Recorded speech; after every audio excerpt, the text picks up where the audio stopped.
Komposisi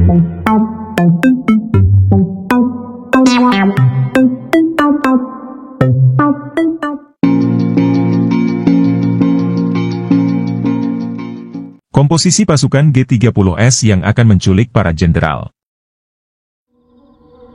Mengenai markas gerakan, kita bagi menjadi dua, yaitu Sentral Komando 1, Senko 1 di Gedung Penas, Senko 2 di Komplek Halim di Rumah Sersan Udara Ani Suyatno. Kawan Aidit sebagai pemimpin tertinggi gerakan ini akan bermarkas di Senko 2 Halim. Sedangkan pimpinan pelaksana, termasuk saya selaku komandan gerakan militer, akan bermarkas di Senko 1 di Gedung Penas.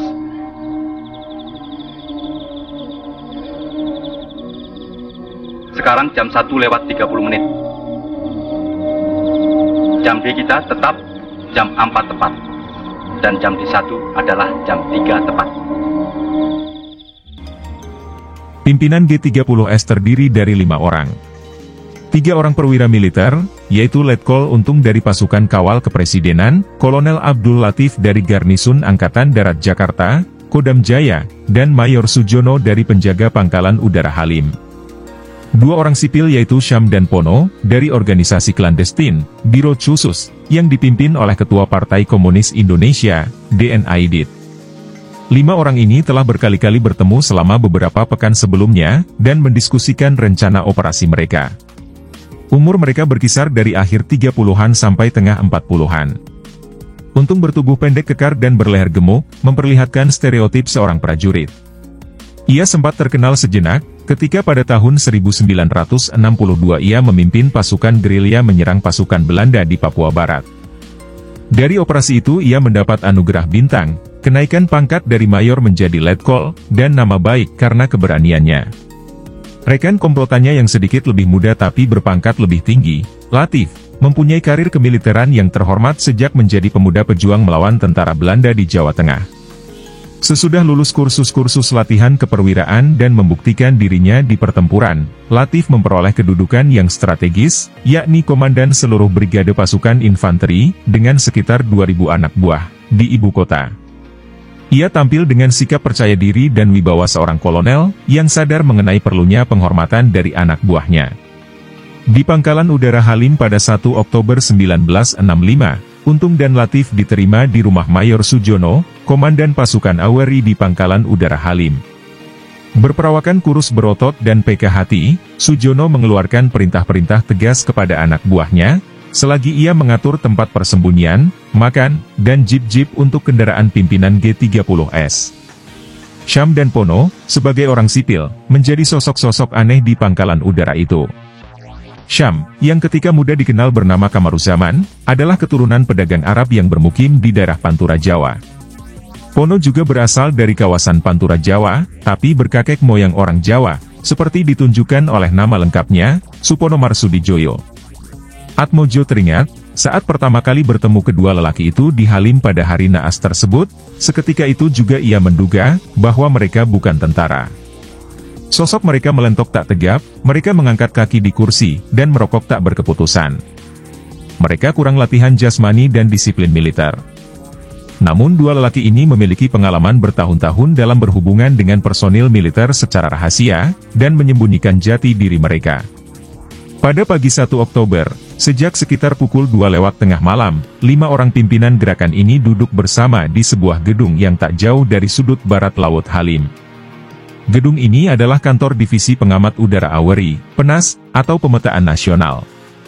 Demi alasan-alasan yang tidak pernah dijelaskan, sekitar pukul 9 pagi, kelima tokoh tersebut pindah dari tempat persembunyian di Gedung PENAS ke rumah kecil Sersan Suyatno, yang terletak di kompleks kediaman di Halim.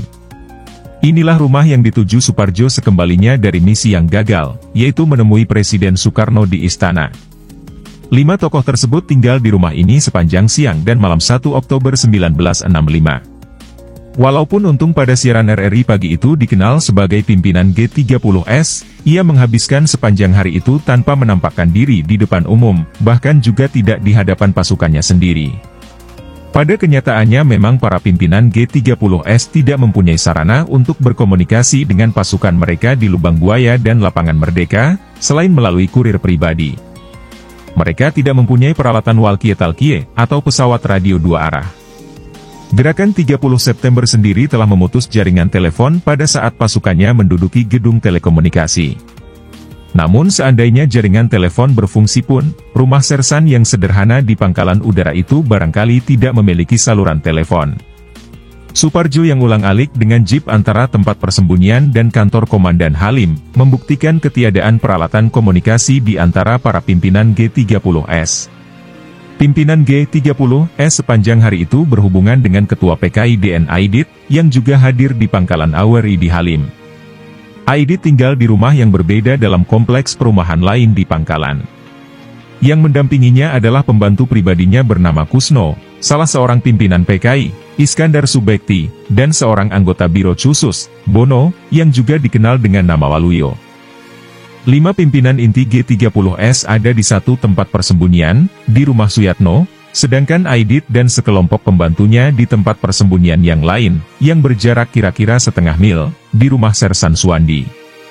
Untuk komunikasi antar mereka, kedua kelompok memiliki seorang kurir pribadi yang mengendarai jeep, untuk mondar-mandir di antara kedua tempat persembunyian sambil membawa dokumen. Terkadang 1 atau 2 orang pimpinan inti menuju ke tempat persembunyian Aidit dan berbicara langsung dengannya. Atmojo mengenang bahwa Syam dan Sujono beberapa kali berkonsultasi dengan Aidit. 5 pimpinan inti G30S sepanjang hari 1 Oktober tinggal di rumah Sersan Suyatno yang tidak mencolok. Sebagai kelompok, mereka tidak menampakkan diri di depan Presiden Soekarno, tokoh yang konon hendak mereka lindungi. Suparjo yang menemui Presiden atas nama mereka semua. Tidak diketahui dengan jelas mengapa Aidit dan para pembantunya tinggal di rumah yang lain, dan bukan bergabung dengan 5 orang dalam kelompok Untung. Mungkin untuk memastikan bahwa seandainya mereka diserang, mereka tidak akan disergap bersama-sama.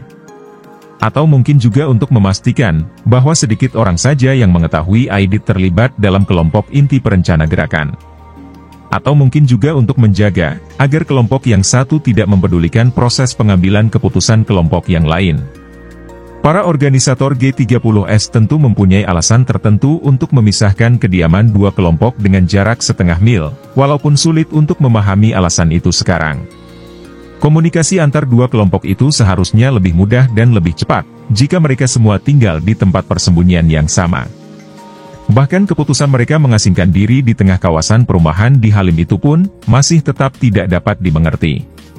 Barangkali akan lebih masuk akal jika mereka menduduki sebuah pusat komando militer, di tempat mereka dapat memanfaatkan hubungan radio untuk mengoordinasikan satuan-satuan pasukan mereka yang berbeda-beda. Walaupun pimpinan G30S berpangkalan di Halim, tidak ada bukti bahwa mereka bekerja dengan orang lain dari Aweri selain Mayor Sujono.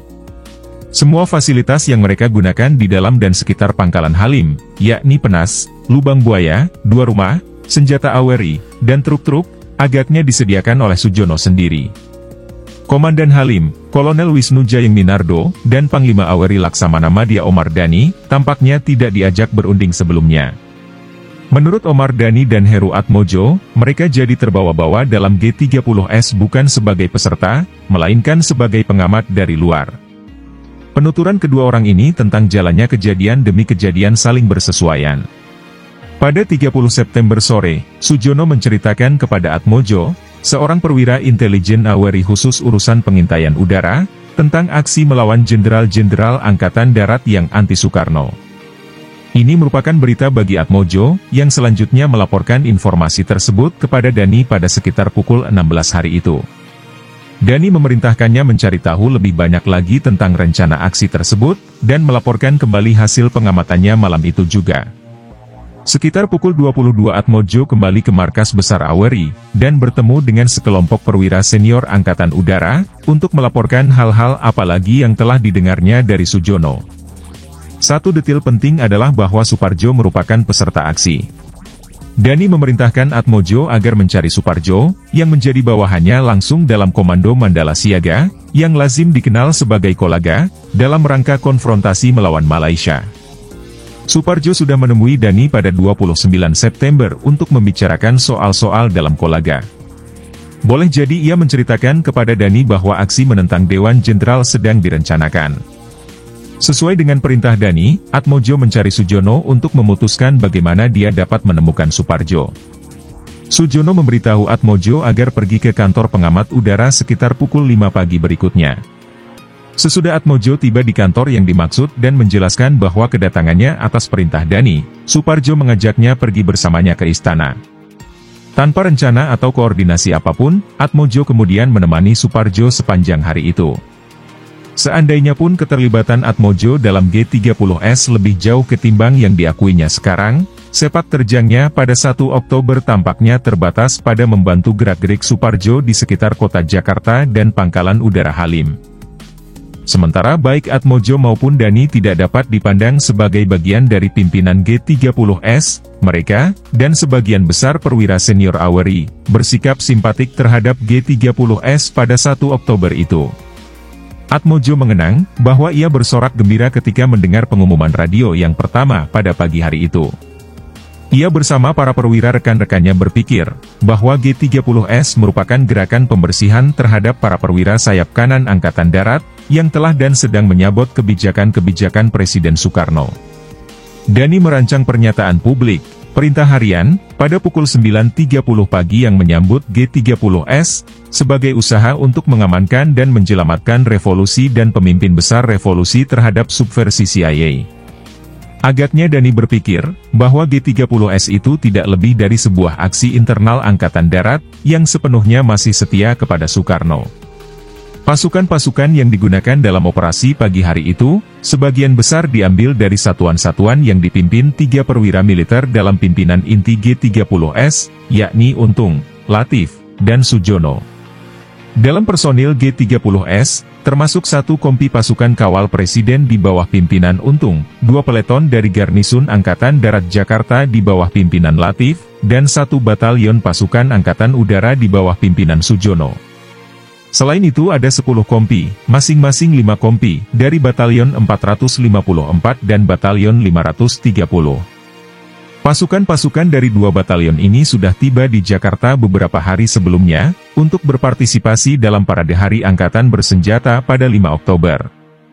Mereka inilah yang merupakan kelompok utama dari pasukan-pasukan yang menduduki lapangan Merdeka. Di antara pasukan-pasukan G30S juga ada kesatuan-kesatuan kecil dari pasukan para komando di selatan Jakarta dan dari polisi militer. Di samping berbagai pasukan militer tersebut, sekitar 2.000 anggota PKI atau ormas-ormas yang berafiliasi dengan PKI, juga ikut serta dalam operasi pagi itu. Orang-orang sipil ini sebagian besar adalah anggota pemuda rakyat yang telah menerima latihan singkat kemiliteran di Pangkalan Udara Halim, selama beberapa pekan dalam bulan-bulan sebelumnya. Adalah Mayor Sujono yang mengatur penyelenggaraan latihan-latihan ini. Para pemuda sipil ini disebar dalam pasukan-pasukan yang menculik para jenderal dan menduduki gedung-gedung vital di sekitar lapangan Merdeka. Beberapa dipersenjatai, tapi sebagian besar tidak. Tidak ada angka yang andal tentang jumlah keseluruhan personal militer dan sipil yang ikut serta dalam G30S. Tabel ini menggambarkan sintesis data dari berbagai-bagai sumber. Walaupun angka-angka itu mungkin tidak akurat, setidak-tidaknya dapat memberi gambaran kasar tentang kekuatan G30S. Jumlah tentara yang terlibat dalam G30S sangat kecil, jika dibandingkan dengan seluruh jumlah pasukan yang ada di dalam kota. Dari sudut kekuatan militer, G30S jelas tidak cukup menggetarkan untuk dapat menghalangi pasukan lawan menyerangnya. Komando Daerah Militer Kota Jakarta, yang disebut Kodam Jaya, memiliki sekitar 60.000 prajurit, 30 kali jumlah seluruh personil yang ikut serta dalam G30S. Kolonel Latif memimpin 1 Brigade Kodam Jaya, yang terdiri dari sekitar 2.000 prajurit, namun hanya 2 peleton di antaranya yang ikut serta dalam G30S. Besarnya potensi perlawanan terhadap G30S menjadi lebih besar lagi, jika kita perhitungkan puluhan ribu tentara tambahan yang ditempatkan di dekat Jakarta. Pasukan khusus dari Resimen Para Komando Angkatan Darat, atau RPKAD, berada di selatan kota, dan Kodam yang meliputi Jawa Barat ditempatkan di Bandung, sekitar 7 jam perjalanan mobil jaraknya dari Jakarta. Dibandingkan dengan semua pasukan yang ada di dalam dan sekitar kota, kekuatan pasukan G30S sungguh kecil belaka. Perhatikan, bahwa pasukan-pasukan G30S tidak menyebar layaknya pasukan yang berniat melakukan kudeta. Mereka tidak memposisikan diri untuk bertahan menghadapi pasukan lawan. Jika tujuan mereka adalah kudeta, mereka seharusnya mengepung atau menduduki markas besar Kodam Jaya dan Kostrad, dan menempatkan detasemen-detasemen dekat pemusatan-pemusatan barak-barak militer utama. Mereka juga seharusnya sudah membangun pos-pos pemeriksaan di jalan-jalan menuju Jakarta, untuk menghalangi pasukan-pasukan dari luar memasuki kota. Semuanya itu tidak mereka lakukan. Gerakan 30 September tidak mempunyai perlengkapan yang hampir selalu dipakai oleh para perancang kudeta di sepanjang paron kedua abad ke-20, yaitu tank. Seluruh kekuatan G30S terdiri dari tentara infanteri bersenjata. Dan, gerakan ini tidak berusaha melumpuhkan tank-tank yang dikendalikan pasukan-pasukan yang berpotensi memusuhi G30S. Ketika Panglima Kodam Jaya mendengar berita penggerbekan di rumah-rumah para jenderal, ia memerintahkan beberapa pasukan tank untuk berpatroli di jalan-jalan di ibu kota. Dengan begitu dalam jam-jam awal G30S dimulai, ibu kota berhasil dikuasai pasukan-pasukan berlapis baja yang tidak menjadi bagian G30S. Mengingat jumlah pasukan yang terlibat kecil, penyebaran pasukan yang tidak berpengaruh, dan tidak ada tank, G30S tampaknya tidak dirancang untuk merebut kekuasaan negara. Mengikuti aksi-aksi G30S pagi hari itu, gerakan ini tampak dirancang sebagai semacam pemberontakan para perwira muda terhadap sekelompok perwira senior.